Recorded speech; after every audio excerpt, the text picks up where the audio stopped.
Assets देखा जाए तो एक होता है हमारा फिक्स्ड असेट्स, दूसरा होता है हमारा करंट असेट्स।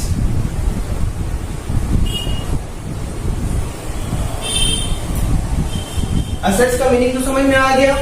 अब ये दो प्रकार का एक और होता है फिक्टिशियस एसेट्स, उसके बारे में हम बाद में आएंगे, ठीक है। पहले फिक्स्ड और करंट का मीनिंग अच्छे से समझ लेते हैं, उसके बाद हम लोगों को सिखाएंगे कि फिक्टिशियस एसेट क्या होता है। फिक्स्ड असेट ये एक असेट होता है दैट मींस कि फ्यूचर में तुमको फायदा देकर जाएगा, मगर उसको जो तुम खरीदती हो बेचने के लिए नहीं खरीदती हो।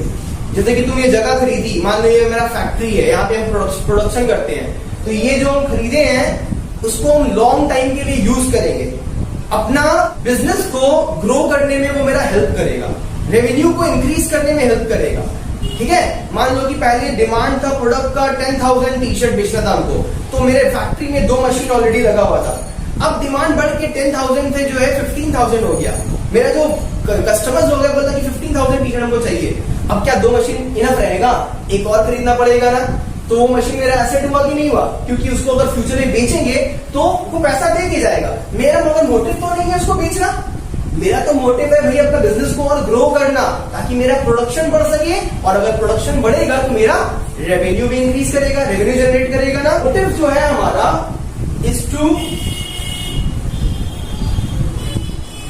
Increase the revenue. रेवेन्यू को हम बढ़ाना चाहते हैं लॉन्ग रन में, क्योंकि कोई भी बिजनेस आदमी अगर स्टार्ट करता है तो क्या वो एक दिन के लिए करता है या 1 साल के लिए करता है, वो चाहता है कि उसका बिजनेस सदियों चले, वो रहे ना रहे बिजनेस चलता रहे, उसका बच्चा चलाए, उसका नेक्स्ट जनरेशन चलाए, है कि नहीं। तो ये सब कुछ होता है हम लोग का अकाउंटिंग प्रिंसिपल्स, क्लास 9 में पढ़ी हो accounting principles, going concern concept, money measurement concept पढ़ी हो ना, सेपरेट लीगल एंटिटी, सब टर्म्स याद है। अभी इसके बाद एक क्लास करवाएंगे, उसमें हम लोग सारा अकाउंटिंग प्रिंसिपल्स को समझेंगे फिर से एक बार, क्योंकि वो अकाउंटिंग प्रिंसिपल हम लोगों का बेस को स्ट्रॉन्ग करेगा, और जितना हम लोग कोई चीज का बेस को स्ट्रॉन्ग रखेंगे तो ऊपर जितना हम लोग फ्लोर चाहे बना सकते हैं। बेस अगर मजबूत नहीं रहेगा तो अगर जर्नल ले जाए ट्रायल बैलेंस डालेंगे तो डगमगा जाएंगे। हमारा मोटिव क्या है भाई, फिक्स एसेट को खरीदेगा कि उसको पहला बात तो बेचना नहीं है, उसको हम लोगों को 1 साल से ज्यादा यूज करना है, ठीक है, और उसके हम लोगों को अपना रेवेन्यू को इंक्रीज करना है लॉन्ग रन में, आने वाले जिंदगी में हम लोगों को अपना बिजनेस को ग्रो करना है। तो ये हम लिख सकते हैं and for the growth of business को ग्रो करना है। 2 से 3 हुआ है, चाहे कि मेरा प्रोडक्ट और सबको पसंद आए। अब प्रोडक्ट पसंद कैसे आएगा, कस्टमर्स का नीड्स को पहचानना पड़ेगा, ये सब चीज हम लोग का बिजनेस स्टडीज में है, कैसे मार्केटिंग किया जाता है, एडवर्टीजमेंट पुट किया जाता है, मार्केटिंग सर्वे किया जाता है कस्टमर्स लोग का नीड समझने के लिए, क्योंकि हम लोगों का बिजनेस एनवायरनमेंट में हम लोग एग्जिस्ट कर रहे हैं, राइट। हमारे आजू बाजू हमारे कॉम्पिटिटर्स हैं, हमारे कस्टमर्स हैं, गवर्नमेंट है, सप्लायर्स है, सब हमारे स्टेक होल्डर्स कहलाते हैं। तो उन लोगों को लेके चलना पड़ेगा, उन लोगों के अकॉर्डिंगली सब बिजनेस को कंडक्ट करेंगे, तब मेरा बिजनेस ग्रो भी करेगा, मेरा रेवेन्यू और इंक्रीज करेगा, ठीक है।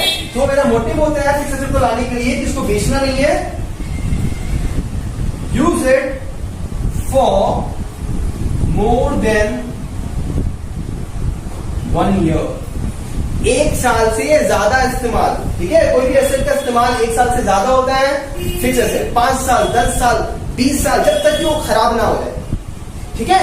तो अगर मान लो कि हम एक कार डीलर है, मेरे एक कार का शोरूम है, जस्ट इमेजिन, बहुत सारा कार है उसमें, BMW, ये बहुत हर तरह का कंपनी का है, तो क्या बोलो कि वो मेरा एसेट हुआ कि नहीं हुआ, है ना। अब उसको लाए हैं हम, उसको क्या हम 1 साल से ज्यादा तक रखेंगे क्या, नहीं रखेंगे ना। हम चाहेंगे जितने जल्दी बिक्री हो जाए, खत्म होकर चला जाए, ताकि मेरा पैसा आ जाए शॉर्ट रन में।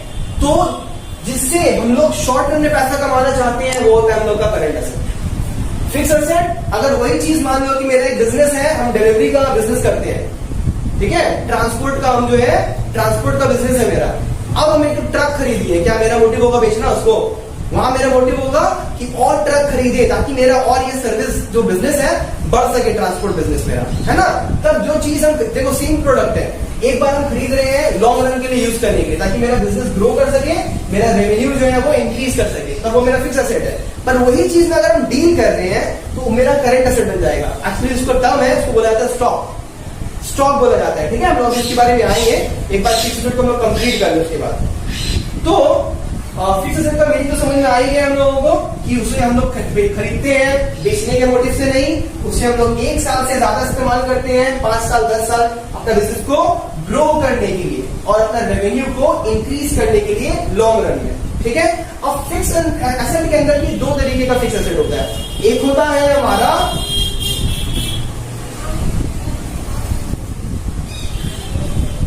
टैंजिबल फिक्स्ड असेट्स और दूसरा होता है इनटैंजिबल फिक्स्ड एसेट्स। अब ये टर्म टैंजिबल कभी सुनिए हो? टैंजिबल का मतलब होता है जिसको हम छू सकते हैं, छू लिया, देख सकते हैं, टच कर सकते हैं, तो which we can see, which we can touch, that is called tangible assets. तो जो भी एसेट्स वो फिक्स्ड है, मतलब कई साल इस्तेमाल कर रहे हैं, बिजनेस को ग्रो करने में हेल्प कर रहा है, अब वो 2 तरह का होगा, एक होगा टैंजिबल और दूसरा होगा इनटैंजिबल। अब टैंजिबल क्या है तो समझ में आ गया, हम लोग उसको देख सकते हैं, छू सकते हैं। ये मेरा बोर्ड टैंजिबल एसेट है मेरा, है ना? इसको खरीदे बेचने के लिए क्या नहीं ना, इसको अपना बिजनेस को ग्रो करने के लिए खरीदे है ना। सो ये टैंजिबल है, देख सकते हैं, छू सकते हैं। सो सिमिलरली बिजनेसमैन के पास यहाँ पे कुछ एग्जांपल्स लिख देते हैं। पहला होता है लैंड एंड बिल्डिंग, ये हमारा एक टैंजिबल फिक्स एसेट होता है। लैंड क्या हो गया? जगह, जमीन। आदमी क्यों खरीदता है? अगर बिजनेस स्टार्ट करना है मुझे तो मैं लैंड क्यों खरीदूंगा?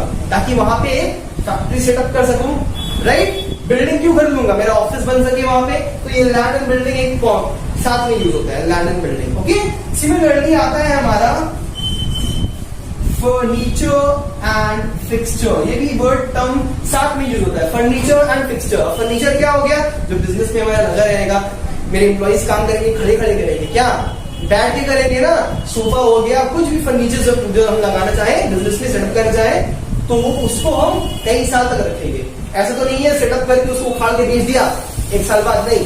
तो उसे लॉन्ग टर्म यूज कर रहे हैं और वो दिख रहा है, छू सक रहे हैं, तो वो हमारा जो है टैंजिबल फिक्स एसेट्स कहलाएगा। ठीक है, तो लैंड एंड बिल्डिंग हो गया, फर्नीचर एंड फिक्सचर हो गया। एक और लिख लो, प्लांट एंड मशीनरी। अब ये प्लांट साइंस से मत चले जाना, जो फ्रूट्स देता है वो प्लांट नहीं। यहाँ पे प्लांट का मतलब होता है फैक्ट्रीज, और उसके अंदर जो तुम्हारा मशीन्स जो रखते हैं हम लोग, सेटअप करते हैं, जिसके थ्रू प्रोडक्शन होता है, इसी के लिए टर्म प्लांट एंड मशीनरी साथ में इस्तेमाल होता है। तो ये सब कुछ एग्जांपल्स हैं, बेसिक एग्जांपल्स समझाए हैं। जब हम लोग अकाउंट्स के बारे में और सीखेंगे तो हम लोग और भी बहुत सारा टैंजिबल फिक्स्ड एसेट के बारे में बताएंगे। ठीक है, just for your knowledge, meaning समझ में आ गया। देख सकते हैं वो फिक्स्ड एसेट को, छू सकते हैं वो फिक्स्ड एसेट को, लैंड एंड बिल्डिंग हो गया, प्लांट एंड मशीनरी हो गया, फर्नीचर एंड फिक्सचर हो गया। ओके, तो आ गया हमारा इनटैंजिबल फिक्स्ड एसेट। मैंने कहा ना फिक्स्ड एसेट 2 तरह का होता है, टैंजिबल एंड इनटैंजिबल। तो टैंजिबल तो सीख लिया, उसको देख सकते थे, छू सकते थे। अब उसी का ऑपोजिट अगर आ जाओ, which we can not see, which we can not touch even, then how can it be a fixed asset? जिसको देख नहीं सकते हैं, एग्जिस्ट नहीं करता है, देख नहीं सकते हैं क्या, एग्जिस्ट नहीं करता है, ऐसा होता है क्या? नहीं ना, हवा को तो नहीं देख सकते हैं, एग्जिस्ट नहीं करता है क्या? अगर वो नहीं एग्जिस्ट करेगा तो हम एग्जिस्ट कर लेंगे? कभी नहीं। सिमिलरली कुछ ऐसा भी फिक्स्ड एसेट होता है जो दिखता नहीं है, ना ही इसको वो छू सकते हैं, मगर वो तुमको फायदा देकर जाता है। पता है क्या? यस, तुम्हारा कंपनी का गुडविल। अगर ये गुडविल तुम कहीं सुनी हो, ठीक है, अगर इसका एक कॉमन टर्म बोला जाए तो हम लोग बोल सकते हैं रेप्यूटेशन। एक आदमी का रेप्यूटेशन है ना, एक कंपनी का रेप्यूटेशन, उसका रेप्यूटेशन से समान दिखता है उसका। तुमको अगर जाए जॉगिंग खरीदने मार्केट में, तुमको एक ड्रेस दिखेगा ब्रांडेड, ठीक है, एडिडास का स्पोर्ट्स टी शर्ट खरीदने की, एडिडास का दिखा, एक लोकल ब्रांड का दिखा, प्राइस दोनों का सिमिलर टाइप का था। एक का था एडिडास का टी शर्ट का प्राइस था तुम्हारा 1000 रुपीज और लोकल टी शर्ट तुम्हारा 700 में आ रहा था। तुमको पसंद आ गई, क्या पसंद आएगा, लोकल वाला कि ब्रांडेड? क्यों? क्योंकि तुमको तुम्हारा उसके ऊपर ट्रस्ट है, ट्रस्ट है कि क्वालिटी वो खराब नहीं देगा, जल्दी वो खराब नहीं होगा, बॉडी में कंफर्टेबल फील होगा पहन करके, राइट? तो वो कंपनी का एक रेप्यूटेशन है मार्केट में। रेप्यूटेशन दिखता है क्या? फील कर सकते हैं ना, है ना? नाम देख के समझ आएगा कि ये सामान अच्छा होगा। भले हम लोग उस गुडविल को, उस रेप्यूटेशन को देख नहीं रहे हैं, छू भी नहीं रहे हैं, मगर उसका बेनिफिट जरूर हो रहा है। क्या बेनिफिट हो रहा है कि अगर मेरा कंपनी का रेपुटेशन है, मेरे कॉम्पिटिटर का रेपुटेशन नहीं है, तो मेरा रेवेन्यू ज्यादा जनरेट होगा, कस्टमर्स मेरा प्रोडक्ट ज्यादा खरीदेगा as compare to my competitor. तो गुडविल से क्या होता है, रेवेन्यू अर्निंग पावर जो है वो एक कंपनी का इंक्रीज हो जाता है और वो कंपनी सक्सेस हो जाता है, जो स्टार्टिंग में हम लोग देखे थे, है ना, ज्यादा प्रॉफिट्स कमाने लगता है, ज्यादा रेवेन्यू जनरेट करने लगता है। ठीक है, तो ये गुडविल के थ्रू ही एक कंपनी का रेवेन्यू इंक्रीज होता है। तो वो दिखता नहीं है पर वो फिक्स एसेट है, एक साल में खत्म नहीं हो जाता है। जब तक तुम्हारा कंपनी, तुम्हारा ब्रांड या खत्म हो, उसका गुडविल खत्म हो जाएगा, जिंदगी भर चलेगा जब तक वो कंपनी एग्जिस्ट कर रहा है। एक बार वो मेहनत किया है, गुडविल क्रिएट करने के लिए मेहनत भी वैसे करना पड़ता है, गुडविल अपने आप क्रिएट नहीं हो जाता है, हार्ड वर्क, डेडिकेशन सब चाहिए होता है गुडविल क्रिएट करने के लिए। और कोई एग्जांपल दे सकती हो? और एक होता है पेटेंट, नाम सुनिए पेटेंट, ये एक तरीके का राइट होता है जो कि कोई और नहीं यूज कर सकता है। कॉपीराइट भी एक वर्ड होता है, कॉपीराइट, ट्रेडमार्क। ठीक है, जैसे कि मान लो कि अभी जो तुमको हम समझाए प्यूमा के बारे में कि प्यूमा का एक लोगो होता है, ट्रेडमार्क होता है ना, और एडिडास का भी एक लोगो होता है, राइट, नाइकी का भी एक लोगो होता है। तो ये सब जो होता है ट्रेडमार्क होता है। इसके लिए, इसको यूज करने के लिए वो कंपनी गवर्नमेंट को कुछ पैसा पे करता है, चार्जेस पे करता है, फीस पे करता है। कोई भी इंसान उसका ट्रेडमार्क को चीट नहीं कर सकता। ठीक है, तो ये एक इंटेंजिबल एसेट है। कोई भी देखो तुमको दिख जाएगा उसकी मिलता जुलता, मगर थोड़ा सा चेंजेस रहेगा। प्यूमा का पोमा हो जाएगा या कुछ और हो जाएगा, एडिडास का एडिडास हो जाएगा, तो थोड़ा चेंजेस करेगा वो, तो उसका ट्रेडमार्क को नहीं ले सकता क्योंकि उसको सब पेटेंट मिला हुआ है, राइट मिला हुआ है। अब ये राइट को कोई देख सकता है क्या, छू सकता है क्या? मगर राइट का बेनिफिट तो उठा सकता है। कोई और उसको चीट करे तो उसको वो केस कर सकता है, राइट। KFC चिकन बनाता है, उसका राइट मिला हुआ है, ठीक है, जिस तरीके से वही बना सकता है। आदमी लोग तो चीट करता है पर एग्जैक्टली उसकी तरह नहीं कर सकता है, उसका नाम कोई नहीं यूज कर सकता है। आता BFC, WBFC, क्या क्या आगे निकला हुआ है एरिया में, राइट। KFC को नहीं लिख सकता है क्योंकि उसको उस चीज का राइट मिला हुआ है कि वो चीज, वो नाम वही यूज करे, तर्क होता है, राइट। तो ये सब एग्जांपल्स हैं इनटेंजिबल फिक्स्ड एसेट का। एक और होता है कॉपीराइट। CDs में ज्यादातर तो दिखने को मिलता है कॉपीराइट, है ना। पायरेटेड CD मत खरीदो, है ना। आदमी होता है ना, उसका एक डुप्लीकेट कॉपी बना देता है, उसको बोला जाता है, ठीक है। तो CD जो बनाता है उसका उसको कॉपीराइट मिल जाता है, कोई उसको चीट नहीं कर सकता। करेगा अगर पकड़ा के तो उसको सू कर देगा, केस हो जाएगा उसके अगेंस्ट में। तो ये सब जो राइट्स दिख रहे हैं हम लोगों को, कंपनी वही सब कंपनी इसका बेनिफिट उठा सकता है जिसके पास वो एसेट है, वो इनटेंजिबल फिक्स्ड एसेट है। तो अभी हम लोग क्या सीख रहे हैं? अभी तक हम लोग सीख रहे हैं कुछ टर्म्स, रेवेन्यू क्या होता है, एक्सपेंस क्या होता है, एसेट इन जनरल सीख लिए हम लोग। उसके बाद उसके अंदर अंदर हम लोग जो है डिटेल्स भी सीख रहे हैं कि एसेट, फिक्स एसेट क्या होता है, फिक्स एसेट के अंदर tangible and intangible fix asset क्या होता है। अभी हम लोग आ जाएंगे करंट एसेट के ऊपर। तो जैसे कि मैंने अभी आप लोगों को समझाया कि फिक्स एसेट को लॉन्ग टर्म के लिए रखा जाता है, बट करंट एसेट को they are held for short term, मतलब कि कुछ टाइम के लिए रहता है फिर नहीं रहता है। ये क्या चीज है भाई, कुछ टाइम के लिए रहता है नहीं रहता है? पैसा, पैसा हमेशा रहता है क्या तुम्हारे पॉकेट में? आज है, बाहर निकले, कुछ पसंद आया, खरीद लिया, चला गया। पैसा भी करंट एसेट हो गया ना, एसेट है, कुछ दे के जा रहा है मगर बहुत टाइम के लिए नहीं रह रहा है, एक साल के अंदर अंदर वो जो है खत्म हो जाता है। तो वो होता है शॉर्ट टर्म के लिए। वहां पे हम लोग देखे थे कि मोटिव था कि उसको जो है हम लोग को रखना है अपना रेवेन्यू को इंक्रीज करने के लिए, बिजनेस को ग्रो करने के लिए। बट यहाँ पे जो करंट एसेट को रखने का मोटिव होता है वो लॉन्ग टर्म के लिए तो होता नहीं है, तो शॉर्ट टर्म के लिए होता है। तो यहाँ पे मोटिव क्या लिख सकते हैं हम लोग? इसका मोटिव होता है हमारा to increase revenue of current year only. Current year में हमको रेवेन्यू देके चला जाए। जैसे कि हम बोले थे कि मेरा एक शोरूम था, कार था, कार पे मैं डील कर रहा था, तो क्या मैं चाहूंगा कि वो कार मेरे शोरूम में जिंदगी भर पड़ा रहे? कि मैं चाहूंगा जल्द से जल्द वो बिक्री हो जाए, एक साल के अंदर अंदर वो शॉर्ट टर्म में खत्म हो जाए ताकि हम नया स्टॉक को फिल कर सके, फिर से सेल कर सके। तो ये करंट ईयर का रेवेन्यू को इंक्रीज करना ही मेन मोटिव होता है करंट एसेट का, ठीक है।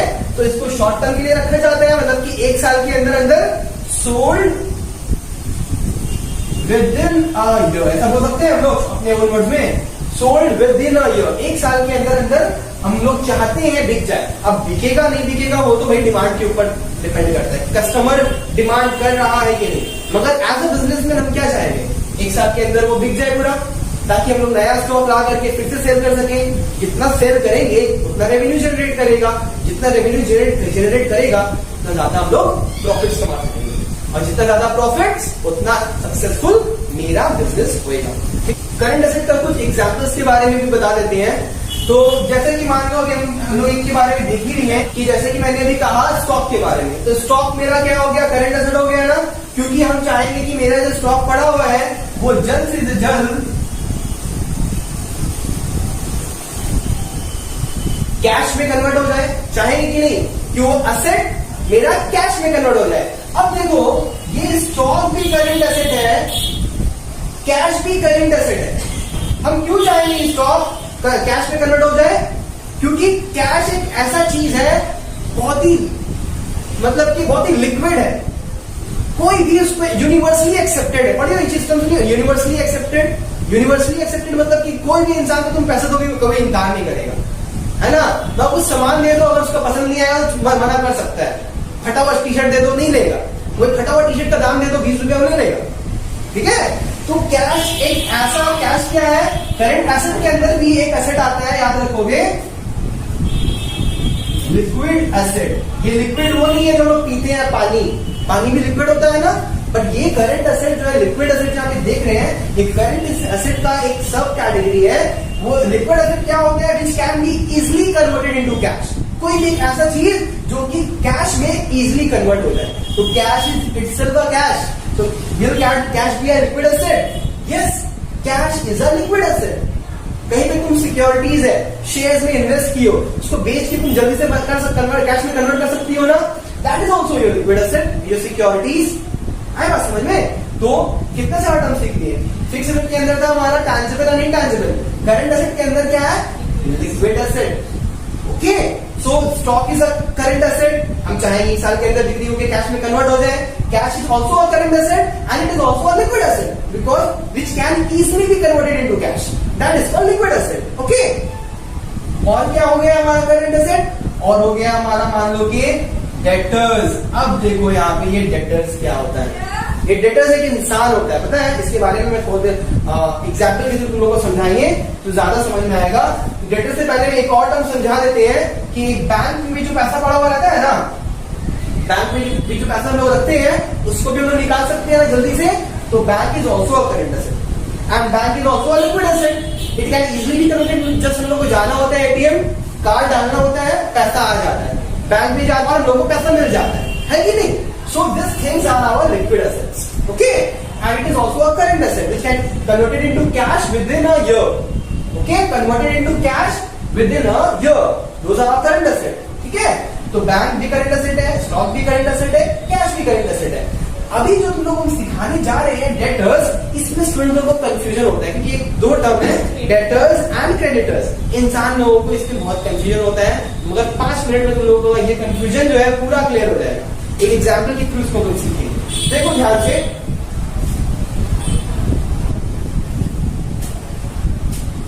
ये हूं मैं,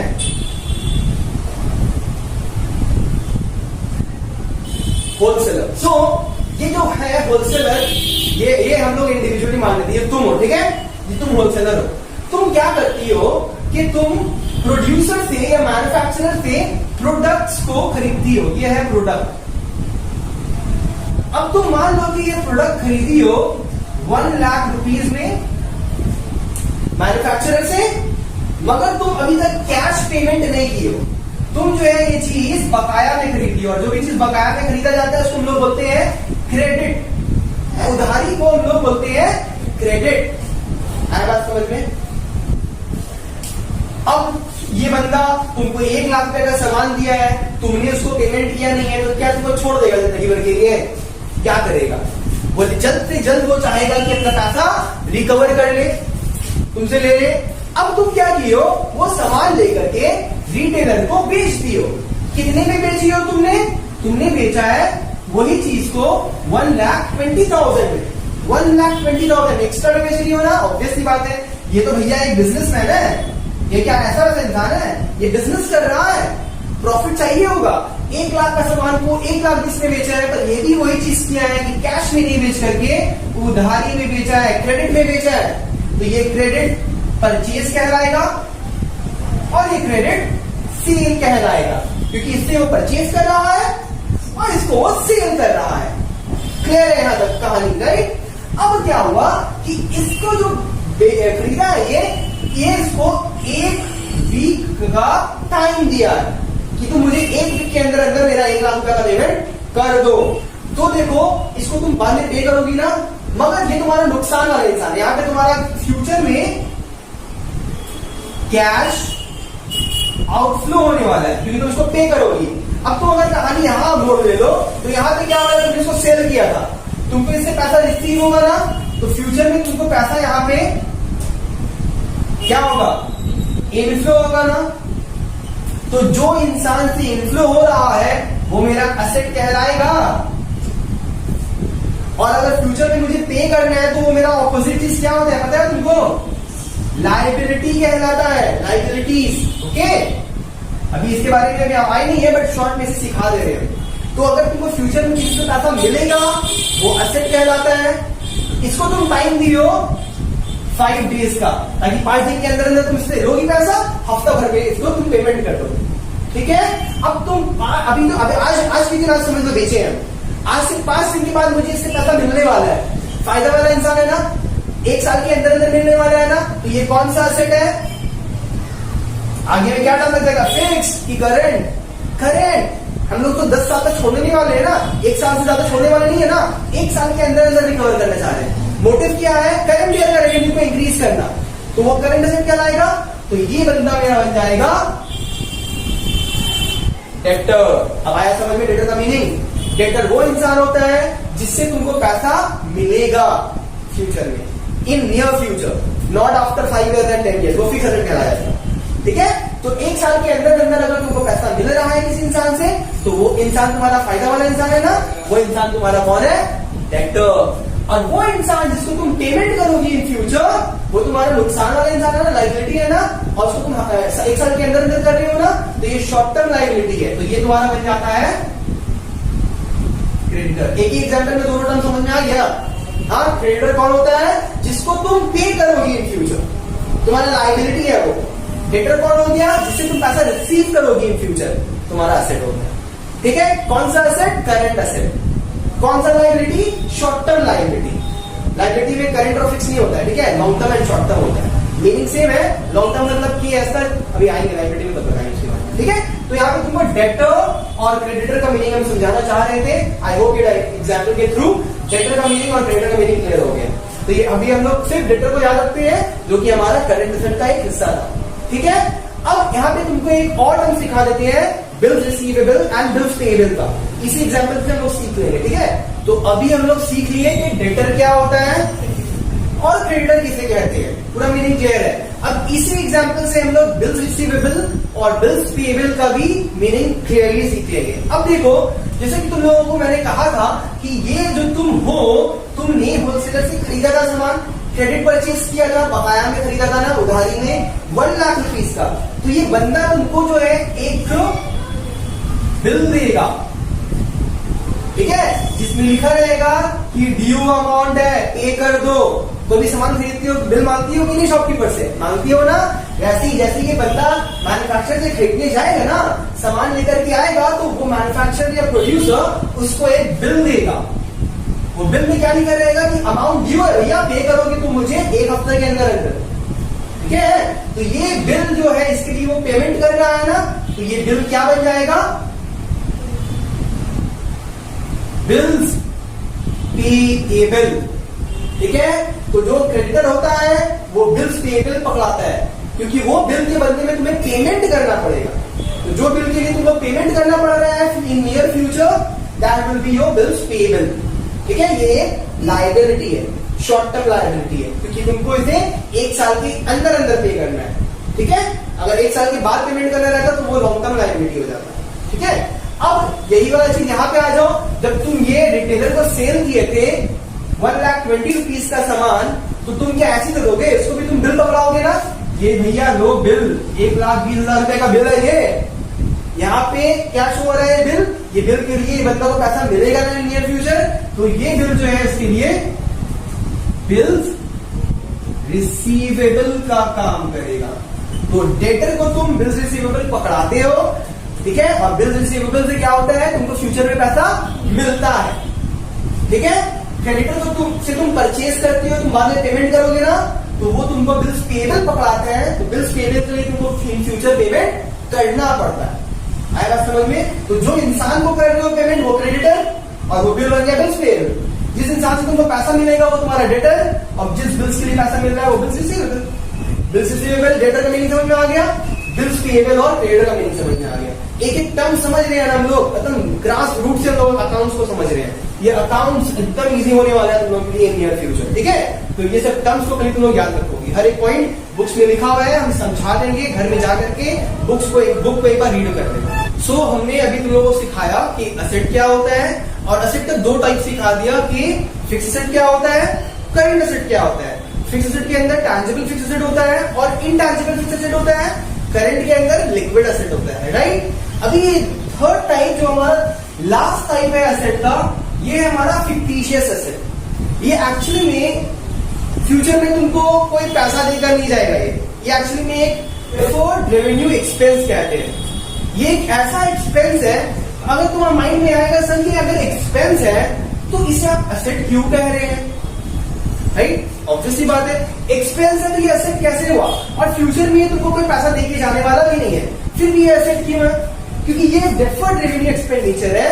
मतलब कि एक ऐसा एक्सपेंडिचर है जिसका फायदा होने वाला है तुमको फ्यूचर में। जैसे कि मान लो कि तुम एक बिजनेसमैन हो और तुम एक प्रोडक्ट बना रहे हो। मान लो कि हम एक टी शर्ट का एग्जांपल दिए थे, टी शर्ट बनाते हैं। अभी टी शर्ट का मेरा एक ब्रांड है, कुछ भी ब्रांड का नाम मान लेते हैं, लोगो, ठीक है, लोगो नाम का मेरा टी शर्ट है। अब ये लोगो का हमको क्या कराना पड़ेगा पॉपुलर करने के लिए, एडवर्टीजमेंट कराना पड़ेगा ना। ये एडवर्टीजमेंट में जो हम खर्च किए हैं एक्सपेंस, ये मेरा फिक्टिशियस एसेट है। पता है क्यों? क्योंकि ये जो एडवर्टीजमेंट कराए हैं, मान लो कि मैंने 10,000 रुपीज का एक्सपेंस किया है एडवर्टीजमेंट में। अब ये एडवर्टीजमेंट मैंने क्यों कराया है? सो दैट मेरा रेवेन्यू इंक्रीज हो जाए। रेवेन्यू को बढ़ाने के लिए किया है ना। आज मेरा टी शर्ट का सेल नहीं हो रहा था, मुश्किल से महीना में जो है हमको रेवेन्यू देके जा रहा था 20,000 का। एक बार और 10,000 का खर्च किया ना, अब मेरा सेल होता है 60,000 रुपीज का। फायदा है कि नहीं? खर्च किए है, एक तरीके का खर्च है, मगर ये खर्च से क्या हुआ है, मेरा रेवेन्यू इंक्रीज हो गया, मेरा सेल इंक्रीज हो गया है। ओके, तो सेल बढ़ाने के लिए ये एक्सपेंडिचर किया जाता है, और इसका फायदा मुझे मिल रहा है मान लो 5 years तक, 5 साल तक ये एडवर्टीजमेंट मेरा टीवी में शो हो रहा है। ये जो एडवर्टीजमेंट पुट किए है ना, 5 साल तक जो है वो टीवी में मेरा शो करेगा। तो 5 साल तक जब तक वो टीवी में दिखाएगा, कस्टमर्स के माइंड में मेरा प्रोडक्ट घूमेगा ना, वो आएगा, खरीदेगा ना, मेरा सेल्स इंक्रीज होगा ना। तो ये 5 साल अगर तक चल रहा है, तो अगर इफेक्टिवली देखा जाए तो हर एक साल में मैंने कितना खर्च किया है, 10,000 मैंने टोटल खर्च किया है, जिसका फायदा मुझे 5 साल तक होगा। अगर हम लोग इफेक्टिवली देखें तो हर एक साल में मेरा 2,000 रुपीज खर्च हो रहा है पर ईयर। ये 5 साल तक चल रहा है, एक बार में पेमेंट कर दिए तो हर एक साल में 2,000 रुपया का खर्च हो रहा है ना। हर साल 2,000 देने के बजाय हम एक बार में बल्क अमाउंट दे दिए, उसका मुझे 5 साल तक बेनिफिट हो गया, ठीक है। तो जैसे जैसे एक साल गुजरेगा तो वो 8,000 हो जाएगा, फिर गुजरेगा 6,000 हो जाएगा, फिर गुजरेगा 4,000 हो जाएगा, फिर जब 5th ईयर गुजरेगा वो खत्म हो जाएगा, 4,000, 2,000, 0 नील।